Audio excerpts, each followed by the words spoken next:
한화 에어로스페이스가 1979년 팬텀부터 보라매까지 엔진을 생산한 지 45년 만에 10,000번째 항공 엔진을 출하했습니다.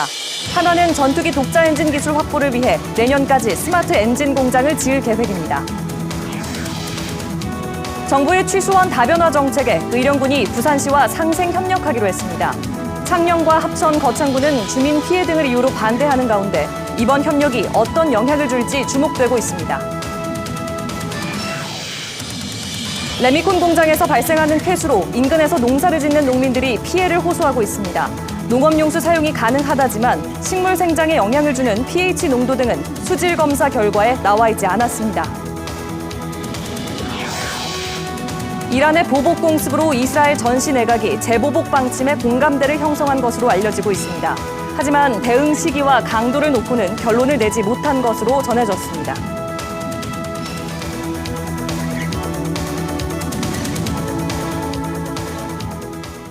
여러분 안녕하십니까? 7시 뉴스 시작합니다.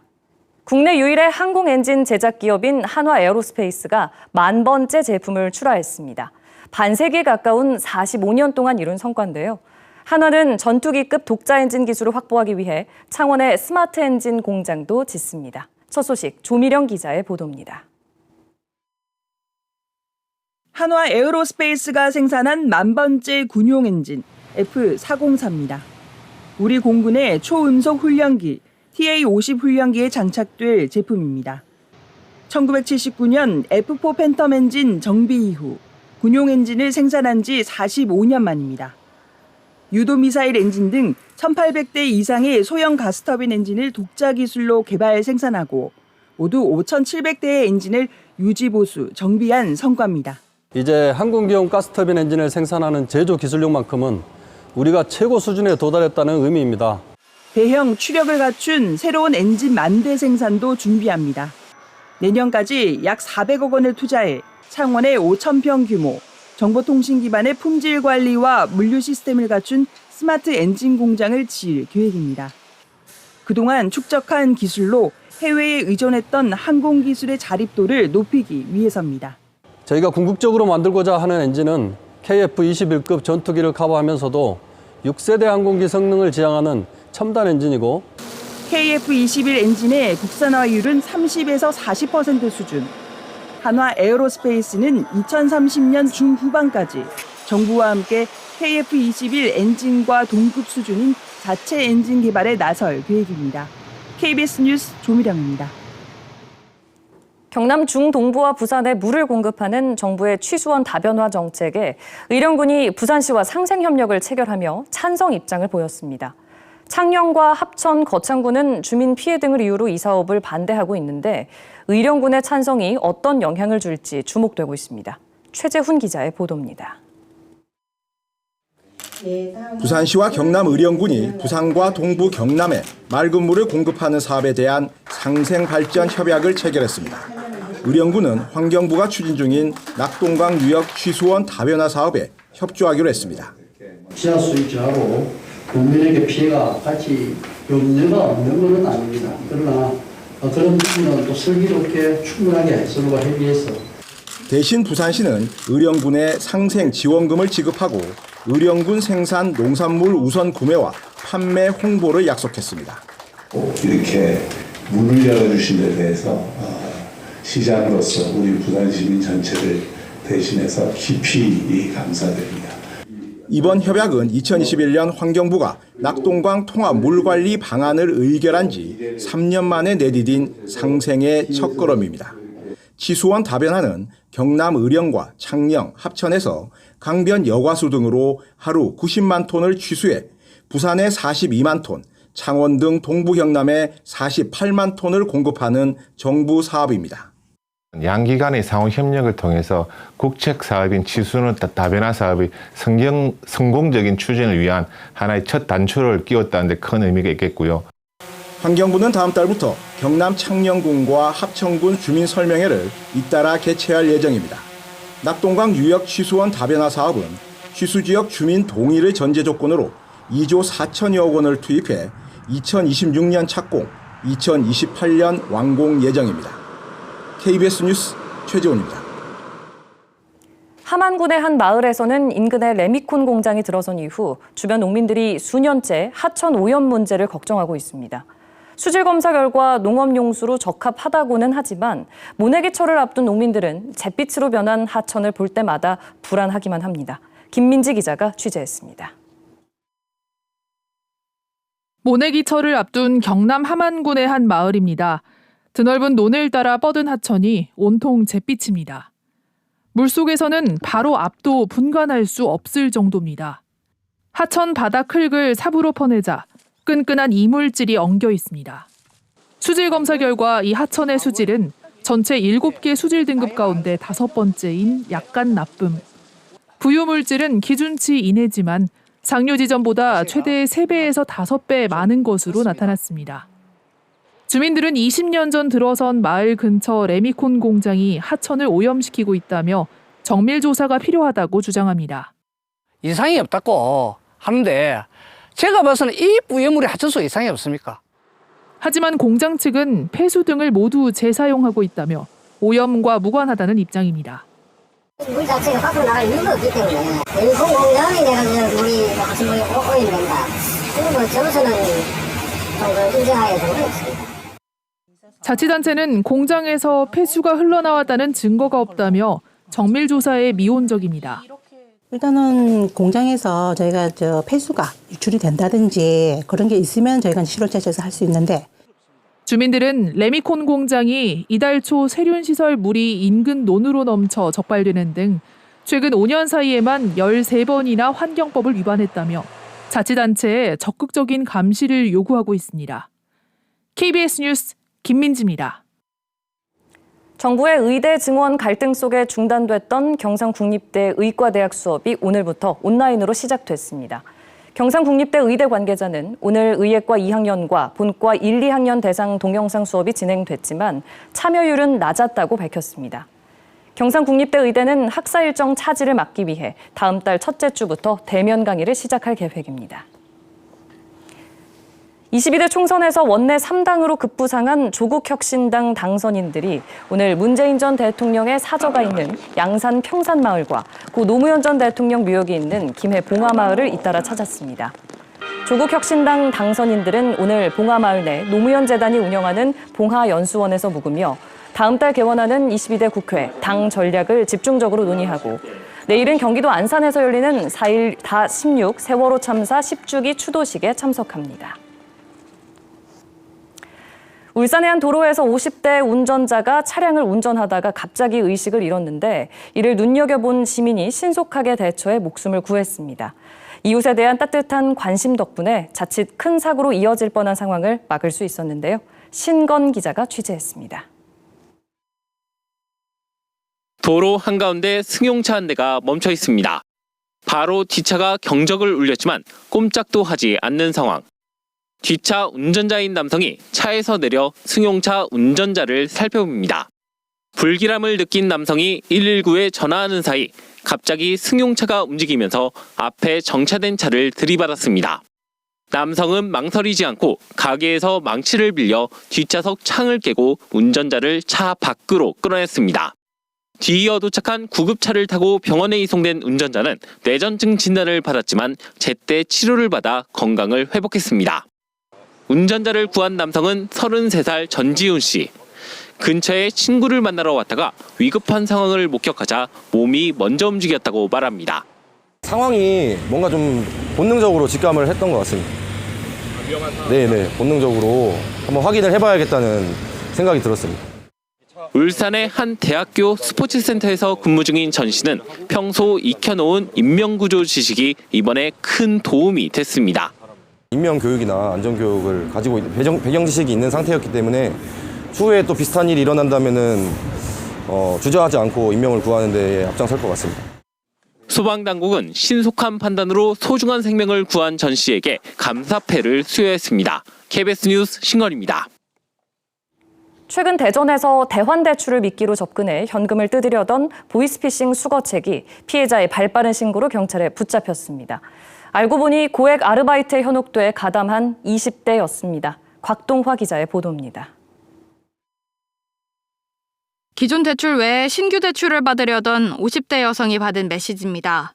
금융회사 직원이라는 남성은 기존 대출금을 초과하는 대환대출 신청은 금융거래법 위반이라며 위약금 1,000만 원을 즉시 내지 않으면 처벌받는다고 위협합니다.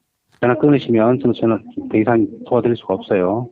당황한 여성은 위약금 변제를 약속한 뒤 곧바로 경찰에 신고했습니다. 다시 걸려온 전화, 보이스피싱범은 대기 중인 직원에게 돈을 전달할 것을 요구합니다. 고객님, 잠시만 기다려보세요. 제 지금 계속 그쪽으로 이동 중에 있으시니까. 20대 초반으로 보이는 여성 수거책에게 현금 가방을 건네는 순간 미리 잠복했던 경찰들이 현장을 덮칩니다. 대덕경찰서에 있었어요? 경찰 조사 결과 현금 수거책은 고액 알바에 현혹돼 서울에서 대전까지 이동해 범행에 가담한 것으로 드러났습니다. 생활비를 좀 벌려고 구글에 검색을 하다 보니까 고객이 대출을 갚았을 때 그 대금의 1%를 수당으로 준다. 이렇게 사이트에 나와 있었대요. 지난해 경찰에 붙잡힌 현금 수거책 등 보이스피싱 하부 조직원은 9,200여 명에 달합니다.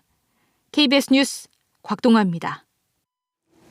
이번 22대 총선 공약 가운데 국회를 세종으로 옮기는 행정수도 완성이 뜨거운 감자였습니다. 여당의 깜짝 발표에 야당들도 진정성을 의심하기는 했지만 원칙적으로 찬성 입장을 내놨는데요. 22대 국회에서 행정수도가 추진 동력을 얻을지 주목됩니다. 이정은 기자가 보도합니다. 총선을 2주 앞두고 국회 완전 이전 카드를 꺼낸 한동훈 전 국민의힘 비대위원장. 국민의힘은 분절된 국회가 아닌 완전한 국회를 세종으로 이전해서 세종을 정치 행정의 수도로 완성하고.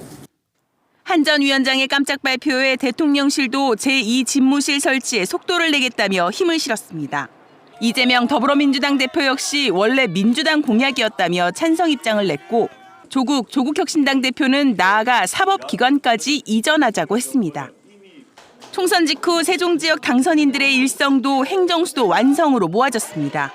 22대가 출범을 하면 곧바로 개헌을 추진하는 게 좋겠다. 꼭 행정수도뿐만이 아니고 시대 정신에 맞는 개헌이 필요하다. 국회 완전 이전을 위해서는 국회법과 국회 규칙 개정은 물론 2004년 위헌 결정을 넘어서기 위한 국민적 합의가 필요합니다. 민주당 당선인들은 22대 국회 개원 즉시 특위를 구성해 후속 대책을 논의한다는 계획인데 총선에 참패한 정부 여당이 얼마나 호응할지가 관건입니다. 지난 대선 때도 윤석열 대통령이 진짜 수도를 공약했지만 정작 제2집무실과 세종의사당 건설은 축소, 지연된 전례가 있는 만큼 정부 여당에도 진정성 있는 로드맵과 속도감 있는 실행을 주문하는 목소리가 커지고 있습니다. 국민의힘에 대해서 세종 시민들은 이미 판단하고 있다는 거죠. 정말 진정성 있는 안건을 내놓지 않으면. 선거는 끝났지만 지켜지지 않은 공약은 다음 선거에서 또다시 심판대에 오를 수밖에 없다는 점은 여야 모두 곱씹어야 할 부분입니다. KBS 뉴스 이정은입니다. 정부가 당초 이번 달 말 종료 예정인 유류세 인하 조치를 6월 말까지 2달 더 연장하기로 했습니다. 중동 위기 상황 등에 따라 국내외 유가 불확실성이 높아지고 있는 데 따른 것입니다. 이승훈 기자가 보도합니다. 정부는 오늘 비상경제장관 회의를 열고 이번 달 말로 종료되는 한시적 유류세 인하 조치를 6월 30일까지 2달 더 연장하겠다고 발표했습니다. 유류세 인하 조치는 지난 2021년 11월 시작해 인하율을 조정해가며 이번 달까지 8차례 연장됐습니다. 이번 조치까지 합치면 모두 9차례 연장입니다. 현재 정부는 탄력세율 조정을 통해 휘발유는 25%, 경유와 액화석유가스는 37%의 유류세를 깎아주고 있습니다. 이에 따라 인하 전과 비교해 휘발유는 리터당 205원, 경유는 212원, 액화석유가스는 73원 더 싸게 살 수 있습니다. 정부는 이란의 이스라엘 보복 공습 등 중동 지역의 불안 고조로 국내외 유류 가격의 불확실성이 높다고 진단했습니다. 현재 국내 유가는 휘발유를 기준으로 지난 1월에 1,500원대까지 낮아졌다가 다시 1,600원대로 올라 이번 달에는 1,687원을 기록하는 등 오름 추세를 이어가고 있습니다. 물가 불확실성이 확대될 가능성에 유의하며 물가 안정에 총력을 기울이겠습니다. 정부는 이번 유류세 인하 연장 조치를 위해 관련 법 개정안을 오늘 17일 입법 예고할 방침입니다. 정부는 유류세 인하와 함께 국제유가 변동성 확대에 편승한 가격 인상이 없도록 현장 점검을 강화하겠다고 덧붙였습니다. KBS 뉴스 이승훈입니다. 이란의 보복 공습으로 이스라엘 전시 내각이 재보복 방침에 공감대를 형성한 것으로 전해지고 있습니다. 이르면 현지 시각 오늘 대응이 예상된다는 미국 언론의 보도가 나오기도 했습니다. 홍수진 기자입니다. 현지 시각 13일 밤부터 이란과 대리 세력은 드론과 미사일 등 300여 기를 이스라엘로 발사했습니다. 이란은 보복 공격의 성공을 강조하면서도 확전을 원하지 않는다는 점은 확실히 했습니다. 이제 이스라엘이 재보복에 나설 것인지에 따라 확전 여부가 달렸습니다. 현지 시각 14일 열린 이스라엘 전시내각 회의에서는 다수가 재보복 방침에 공감대를 형성했지만 대응 시기와 강도를 놓고는 의견이 엇갈려 결론을 내지 못한 걸로 전해졌습니다. This is like a real war. I mean, this is a declaration of war, not because we are restrained and because we know the repercussions. 월스트리트 저널은 이스라엘이 이르면 현지 시각 오늘 재보복에 나설 걸로 미국과 서방 당국자들을 인용해 보도했습니다. 다만 이 당국자들은 양국이 모두 승리감을 갖고 확전을 제한할 출구가 생기길 희망한다고 말했습니다. 이란의 보복 직후 네타냐후 이스라엘 총리와 전화통화를 한 바이든 미국 대통령은 이스라엘의 재반격에 반대 입장을 밝혔다고 CNN 방송이 보도했습니다. But the president's been very clear. We don't seek a war with Iran. We're not looking for escalation here. 이번 이란의 무력 보복은 지난 1일 이스라엘이 시리아 주재 영사관을 폭격한 이후 12일 만에 이루어졌습니다. 이스라엘은 미국 등과 협력해 이란 공격의 99%를 요격했다고 밝혔습니다. KBS 뉴스 홍수진입니다. 스포츠 소식입니다. 2년 연속 프로농구 4강에 직행하며 봄농구에 돌입한 창원 LG 세이커스. 송골매 군단은 내일부터 수원 KT를 상대로 챔프전을 향한 여정을 시작합니다. 김효경 기자입니다. 2년 연속 정규리그 2위로 4강 플레이오프에 직행한 창원 LG 세이커스. 송골매 군단의 4강 상대는 정규리그 3위를 기록하며 바짝 추격했던 수원 KT 소닉붐입니다. 수원 KT는 6강 플레이오프에서 맞붙은 울산 현대모비스에 단 한 경기만을 내줬고 3경기를 압도하며 4강에 진출했습니다. 두 팀의 경기는 창과 방패의 대결입니다. 수원 KT는 정규리그 득점왕을 차지한 페리스베스와 에이스 허운을 앞세워 강한 공격 조합을 뽐냅니다. 이에 창원 LG는 올 시즌 리바운드왕 아셈 마레이를 필두로 정규리그에서 76.9점만을 내줬던 짠물 수비로 맞섭니다. 허운 선수나 베스 선수가 그래도 원투펀치를 득점을 거의 절반 이상을 책임지고 있기 때문에 그 두 선수에 대해서 수비를 어떻게 가져가느냐가 그래서 뭐 수비도 한 두세 가지 정도 더 준비를 했고요. 창원 LG는 지난 시즌까지 수원 KT에 몸을 담았던 국가대표 포워드 양홍석과 에이스 가드 이재도, 올 시즌 신인상을 거머쥔 유기상 등의 조직력도 기대됩니다. 나무다리에서 만났고 그 올라가는 팀이 저희 팀이었으면 좋겠고 뭐 어떤 팀보다 간절하게 생각하고 준비하고 있기 때문에 이번에는 저희가 좀 그런 좋은 목표를 향해 가는 데 있어서 꼭 할 수 있지 않을까. 프로농구 10개 팀 가운데 통합 우승인 챔프전 우승 경험이 없는 창원 LG와 수원 KT. 무관의 한을 풀기 위해 반드시 챔프전에 진출해야 하는 창원 LG의 4강 플레이오프는 내일 창원체육관의 첫 경기를 시작으로 오전 3선승제로 치러집니다. KBS 뉴스 김효경입니다. 이어서 진주에서 전해드립니다. 농림축산식품부의 농촌활용관광지원사업 공모에 남해군과 거창군이 선정됐습니다. 남해군은 보물섬 남해 탐구생활이라는 주제로 농촌마을 8곳과 지역축제, 해수욕장 등의 관광자원을 연계했습니다. 거창군은 거창하게 노는 법이라는 주제로 농촌마을 14곳과 온천 등을 결합한 휴양 관광 프로그램을 계획했습니다. 진주시가 이달 말 설립 예정인 진주시 시설관리공단에 정상섭 초대이사장 등 임원들을 임명했습니다. 정상섭 이사장은 앞서 진주시의회 인사청문회를 거쳤고 3년 동안 업무를 맡습니다. 진주시 시설관리공단은 오는 9월 공식 업무를 시작합니다. 27회 하동 야생차 문화축제가 다음 달 11일부터 닷새 동안 하동 야생차 박물관 일대에서 열립니다. 이번 축제는 별천지 하동 천년 차양에 물들다라는 주제로 진행되며 우리나라 처음 차를 재배한 것을 기념하는 시베지 헌다리로 시작합니다. 행사 기간 해차와 김해와 전남 보성 등 다른 지역 차도 즐길 수 있습니다. 남해군은 다음 달 3일까지 귀화를 희망하는 청년 어업 인턴과 이들을 채용할 사업자를 모집합니다. 남해군은 귀화를 희망하는 청년에게 현장 실무 연수 기회를 주고 사업자인 영어조합과 어업회사에게는 월 100만 원 한도의 인턴 보수 50%를 지원합니다. 지금까지 진주에서 전해드렸습니다.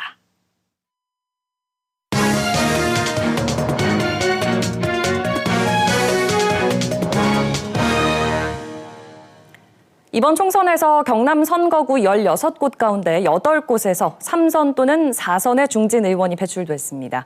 3선 고지에 오른 국민의힘 윤한홍 창원 마산회원구 당선인 모시고 여당 중진 의원으로서의 앞으로의 역할과 계획 자세히 들어보겠습니다. 먼저 축하드립니다. 네, 감사합니다. 예, 네. 3선 고지에 오르셨습니다. 당선 소감부터 들어봐야겠죠? 책임감이 커졌죠. 예.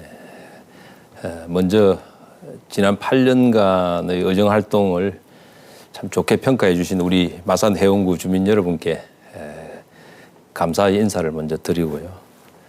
또 뭐 즐거워하기도 전에 3선 의원이 됐으니까 더 큰 성과로 또 보답을 해야 되는 또 책임감이 생겼고요. 뭐 그렇게 하더라도 초심을 잃으면 안 되겠죠. 그리고 국민의 뜻을 또 잘 받들어야 된다 하는 그런 책임감이 더 커졌다. 그게 네. 더 맞을 것 같습니다. 네, 이번 총선 결과를 보면 국민의힘이 경남에서는 다시 한번 강세를 입증했지만 또 전국적으로 보면 좀 아픈 성적표를 받지 않았습니까? 그렇습니다. 이번 총선 결과 어떻게 분석하십니까?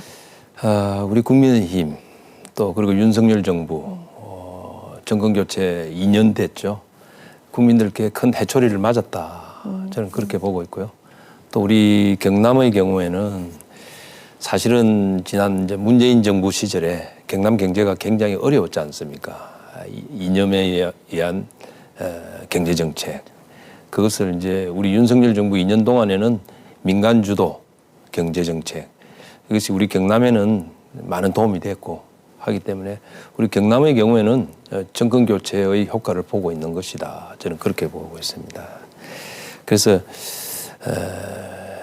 이게 전국적으로 좀 총선 결과가 다르게 나오지 않았나 저는 그렇게 보고 있습니다.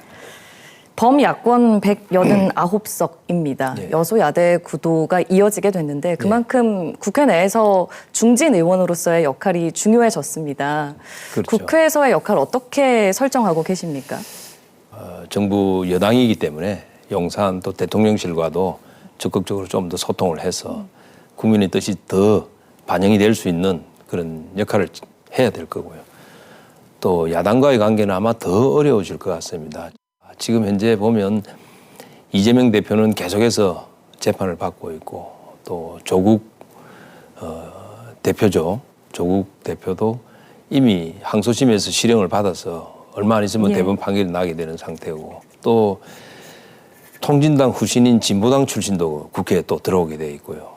거기다가 부동산 투기하신 한 사람들도 있고 또 막말한 사람도 있고 뭐 그런 사람들이 지금 정말 참 국민들 눈높이에 맞지 않는 사람들도 많이 이번에 들어왔기 때문에 국회가 또 극한 대치의 상황이 되지 않을까. 네. 그런 상황이 온다면 아마 3선 의원들이 역할이 더 커질 것이고 또 책임감이 더 커지지 않을까 그런 생각을 하고 있습니다. 네. 지역의 주요 공약 2가지를 짚어보겠습니다. 지역 균형 발전의 일환으로 KTX 고속화를 대표 공약으로 내거셨어요. 그러니까 단순히 이동 시간 단축만을 의미하는 건 아닐 텐데. 그렇죠. 그러니까 기대 효과와 앞으로의 후속 과제들을 좀 짚어주신다면요. 그게 이제 창원 시민들이 100만입니다. 전국적으로 봤을 때 서울에서 KTX를 타고 3시간에 가는 데는 창원밖에 없습니다. 부산도 2시간 30분 안으로 들어가잖아요. 3시간이라는 KTX 시간이 인재 유치가 어렵고 그러다 보면 기업 유치도 어려워지고 창원이 갈수록 낙후되는 큰 계기가 저는 KTX 3시간이라고 저는 보거든요. 예. 그래서 이제 3선이 되면서 우리 도정, 시정 또 의원들하고 힘을 합쳐서 이걸 제일 먼저 해야 되겠다. 거기다가 또 가덕도 신공항이 지금 건설되고 있지 예. 않습니까? 그렇다면 대구에서 지금 KTX가 대구에서 창원 내려오는 게 완행 비슷하게 돼 있잖아요. 그게 대구에서 창원을 거쳐서 또 진해를 거쳐서 가덕도까지 연결까지. 고속화를 해야만 예. 가덕도 공항과 연계되는 그 SOC가 되는 겁니다. 네. 그래서 굉장히 중요한 것이 KTX 고속화다. 네. 그래서 1번으로 제가 낸 거죠, 사실은. 예.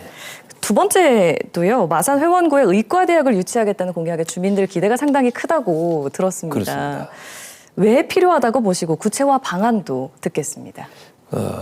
사실 100만 도시에 의대가 없는 지역이 참 창원 아닙니까? 네. 울산도 의대가 있죠. 근데 우리 창원 시민의 자존심 같은 건데 사실 근데 의대를 신설하려고 하면 돈이 많이 들어요. 근데 이제 제 지역구에 있는 사학재단에서 그 정도 금액 투자하겠다. 예. 의대를 유치만 해주면 투자를 하겠다. 그런 의사를 저에게 명확하게 밝혔고 해서 그러면 네. 의대를 한번 신설 유치를 해보자. 내가 한번 해보겠다. 의대가 있으면 우리 지역의 학생들이 의대 지나가기도 수월하고 네. 또 의대가 있으면 의료 서비스 수준이 확 올라가지 않겠습니까? 그래서 우리 창원 시민들의 오랜 수건 사업이기 때문에 거기다가 투자 재원의 문제가 해결이 되기 때문에 뭐 실현 가능성이 있고 네. 제가 적극 나서겠다. 그래서 공약으로 냈죠. 네. 예. 마지막으로 창원 시민께 각오한 말씀 짧게 부탁드리겠습니다. 좀 더 책임감 있게 우리 마산 발전뿐만 아니라 창원 발전까지 함께 책임을 지는 그런 자세를 가져가고요. 또 우리 지역만 보면 마산도 창원처럼 같이 발전해야 된다. 그런 점에서 제 지역구에 이제 교도소 이전 문제라든지 해성동 복합행정타운이 이미 첫 삽을 뜨게 됐고 또 뜨기 직전이기 때문에 예. 잘 마무리해서 마산도 함께 발전시키겠다. 그 과정에서 또 창원시민 전체가 이용하는 서마산 IC가 있습니다. 그 부분도 빨리 고쳐가지고 창원 시민들이 불편하지 않도록 네. 국정뿐만 아니라 지방까지도 함께 아우르는 그런 정치를 해보도록 네. 하겠습니다. 중진 의원으로서 더 신뢰받는 국회를 만들어 주시기를 기대하겠습니다. 오늘 네. 잘 들었습니다. 고맙습니다. 감사합니다.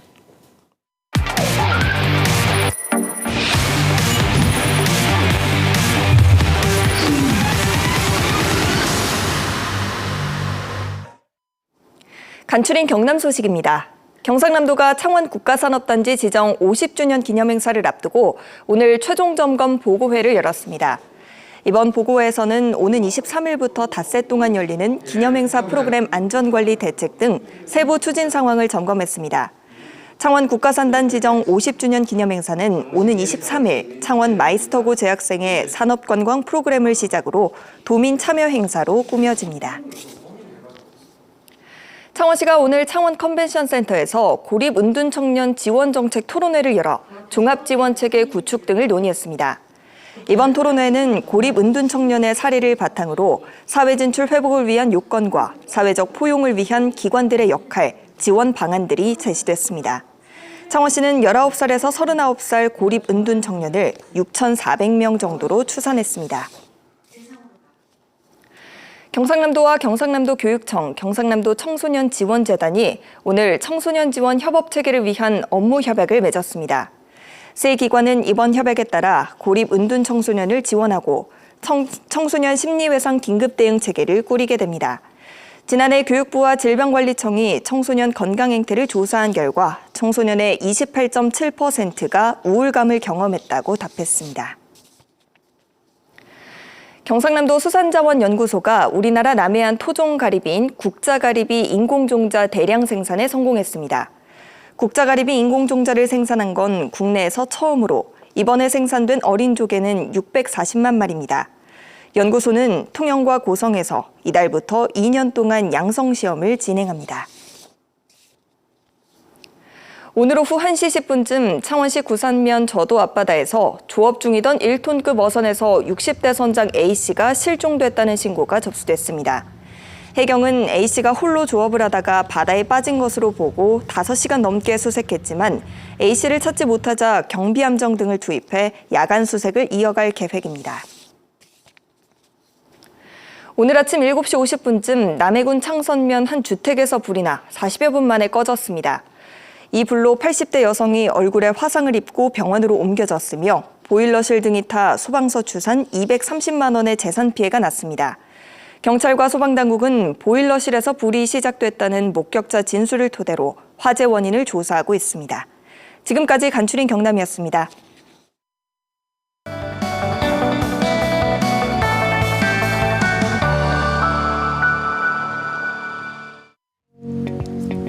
봄이 되면 하동군 일원의 차밭에선 최고급 품질인 해차 수확이 한창인데요.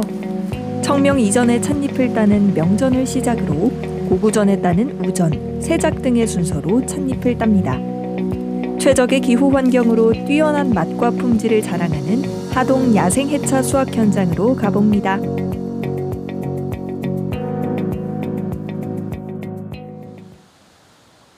꽃피는 마을 화계면. 산마다 연두빛 새순이 돋아났습니다. 해차 체업 중인 양현만 씨 부부. 이 시기가 가장 바쁜 때입니다. 지리산과 섬진강에 인접한 화계면과 악양면 일대는 밤낮에 기온차가 크고 안개가 많아 차나무 재배에 최적의 환경을 갖췄는데요. 깊고 향긋한 차맛이 일품입니다. 부부는 봄볕에 깨어난 여린 새순을 한 입 한 입 골라 따는 손길에 정성을 담습니다. 아주 어리다 보니까 손에 힘이 들어가면 찻잎이 이제 짓물러져요. 그러면 차를 덮었을 때 색깔이 검게 탁하게 나오고 그렇다 보니까 이제 그런 이제 아주 손톱으로 조심스럽게 따야 됩니다. 이른 아침에 수확한 찻잎은 작업실로 가져와 찻잎을 시들리는 위조 과정에 들어갑니다. 찻잎을 덮기 전 잎에 있는 수분을 충분히 말려주어야 찻잎이 타지 않습니다. 잎을 골고루 넓게 펴준 후 기다림의 시간이 필요한데요. 이때가 차향을 결정짓는 중요한 시간입니다. 몇 시간을 어떻게 탐방하냐에 따라가고 차의 맛이 수백 가지가 나와요. 7시간, 8시간 정도 그 사이쯤 되면은 아주 상쾌한 사과향이 나와요. 찻잎이 시들면 가마솥 온도를 270도에 정확히 맞춰 덮기 작업에 들어갑니다. 찻잎이 타지 않도록 빠른 손놀림으로 계속해서 덮어주는데요. 찻잎을 고르게 익히기 위해 맨손으로 작업합니다. 차가 어느 정도 덕금이 잘 됐는지 안 됐는지 육안으로 봐서는 알 수가 없잖아요. 그러니까 제 손으로 이 온도를 느끼면서 그 다음에 차가 익는 정도를 손끝으로 지금 확인하는 과정입니다. 덮은 찻잎은 한 김 식힌 후 유념 작업을 해줍니다. 차에 있는 중요한 성분이 물에 잘 우러나도록 해 꼭 필요한 공정인데요. 이때도 찻잎이 찢어지지 않게 살살 달래가듯 찻잎을 굴려주고 또 한 번의 덮금을 거쳐 건조에 들어갑니다. 과정을 여러 번 거듭하면 비로소 자연 그대로의 깊은 맛을 내는 차가 완성됩니다. 모든 제다 과정에서 차의 색과 향이 결정되기 때문에 어느 것 하나 소홀히 할 수 없는데요. 특히 차를 만들고 나서 맛 평가는 빼놓을 수 없는 일. 차 맛을 비교하며 연구합니다. 내가 만든 차가 어떤 맛을 낼지, 어떤 맛이 나오는지 이걸 내가 잘 알아야 소비자들한테 설명도 해줄 수도 있는 거고 항상 저는 차를 만들고 나면 이렇게 품평을 한 번씩 해봅니다. 올해 만든 첫 차도 부부가 시음해 보는데요. 이른 봄 여린 찻잎으로 만든 우전은 은은하고 순한 맛이나 해차 중에서도 최상품으로 여깁니다. 아무래도 제가 따갖고 먹으니까 더 맛이 있죠. 깊이 가면 있다 하나요? 더 훨씬 맛있죠.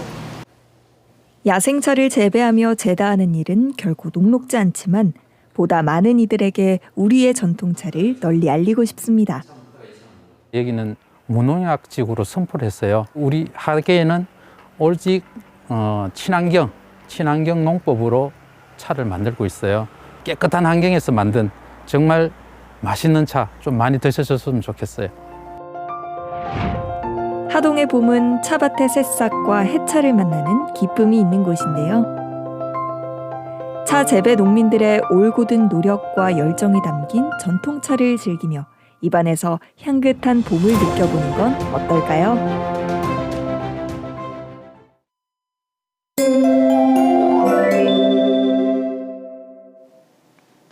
종일 흐린 하늘에 봄비가 내렸던 오늘이었습니다. 봄비치고는 많은 양의 비가 내리면서 산불 걱정을 덜어준 단비가 됐는데요. 비구름대가 동해상으로 빠져나가면서 비는 저녁 사이 대부분 그치겠고요. 비가 그치고 날이 개면서 기온은 다시 크게 오르겠습니다. 높아진 기온에 대기가 불안정해지면서 우리 지역은 내일 낮 한때 국지적으로 강한 비가 내리겠고요. 북서풍을 타고 황사가 밀려오면서 먼지가 섞여 내릴 가능성이 있겠습니다. 예상되는 강수량은 내일 낮까지 5에서 20mm 정도입니다. 한편 오늘 늦은 밤부터 내일 오전 사이 곳곳으로 짙은 안개를 유의하셔야겠습니다. 내일 아침 창원이 14도, 창녕이 13도로 오늘보다 조금 낮겠습니다. 한낮에는 창원이 24도, 의령이 25도까지 오르면서 오늘보다 6도가량 크게 오르겠습니다. 서부 지역도 진주가 12도, 거창이 11도로 출발하는 아침이겠고요. 한낮에는 산청이 23도, 하동 24도 예상됩니다. 바다의 물결은 대부분 해상에서 최고 3m로 거세게 일겠습니다. 내일부터는 기온이 다시 오르면서 예년 수준을 크게 웃돌겠습니다. 날씨였습니다. 7시 뉴스 마칩니다. 오늘도 시청해주셔서 고맙습니다.